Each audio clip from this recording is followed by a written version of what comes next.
Nous accueillons Frédéric Dabi. Bonjour Frédéric. Bonjour Bruce. Directeur général adjoint de l'IFOP. Sondage exclusif, IFOP fiducial pour iTélé, Paris Match et Sud Radio sur les élections régionales en PACA. Ce sera l'un des points chauds de ces élections qui auront lieu en décembre. Voici votre enquête, votre sondage. Regardez, c'est bien Marion Maréchal Le Pen qui sort en tête dans cette étude. 32%, devant la liste de Christian Estrosi pour la droite, 29%, et loin devant le PS avec M. Castaner qui, lui, ne serait crédité que de 17%, ce qui donnerait au second tour, on va regarder ça ensemble, alors c'est l'hypothèse où les trois se maintiennent, ce qui n'est pas l'hypothèse la plus probable, enfin bon, imaginons que ce soit le cas, à ce moment-là, Christian Estrosi l'emporterait d'un cheveu devant Marion Maréchal Le Pen. Alors, les enseignements de cette étude, Frédéric, elle est bien placée, Marion Maréchal Le Pen, en tout cas au premier tour.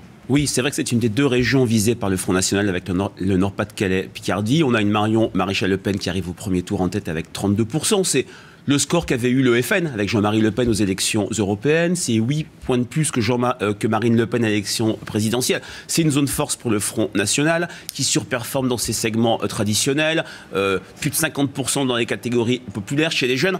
Il y a quelque chose de très fort. Le fait que 16% des électeurs de Nicolas Sarkozy de 2012, ça fait 5 points, voteraient au premier tour pour Marion Maréchal Le Pen. Là, et l'incertitude, puisque l'écart entre Marion Maréchal Le Pen et Christian Estrosi est relativement ténu, il est dans la marge d'erreur. Vous avez vu, Bruce, qu'on a testé une liste Modem qui n'est pas sûre de se maintenir. C'est dire qu'il est indispensable pour Christian Estrosi de faire l'union la plus large au premier tour pour pouvoir basculer en tête, sachant que il y a cette incertitude entre la liste FN et la liste Les Républicains. Il y a en revanche une très forte probabilité, même si l'élection a lieu dans 5 mois, c'est que la gauche est en très grande difficulté. La gauche qui gère cette région depuis 1998 arriverait en 3e position avec un total des voix de gauche inférieur de 10 points à ce qu'il était au régional de 2010. Ça se joue dans cette région, comme peut-être dans d'autres, entre le Front National et les Républicains. Donc là, l'enseignement de ce sondage, c'est que la région est largement gagnable pour le FN.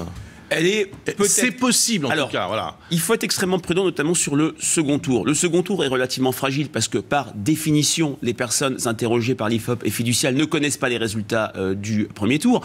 Il y a aussi un phénomène qu'on a vu aux élections départementales, par exemple dans le Vaucluse, qui est le département de Marion Maréchal Le Pen, qui serait un vote utile d'électeurs de gauche anti-Front National. Si au soir du premier tour, la gauche est, si je puis dire, dans les choux, dans l'impossibilité de gagner, il y aura des électeurs de gauche qui n'auront pas voté. Il y en a d'autres peut-être qui feront barrage à Marion Maréchal Le Pen. Mais vu la proximité du discours entre Christian Estrosi et Marion Maréchal Le Pen, il peut y avoir une difficulté à rallier ces électeurs de gauche qui avaient grandement aidé la droite aux élections départementales.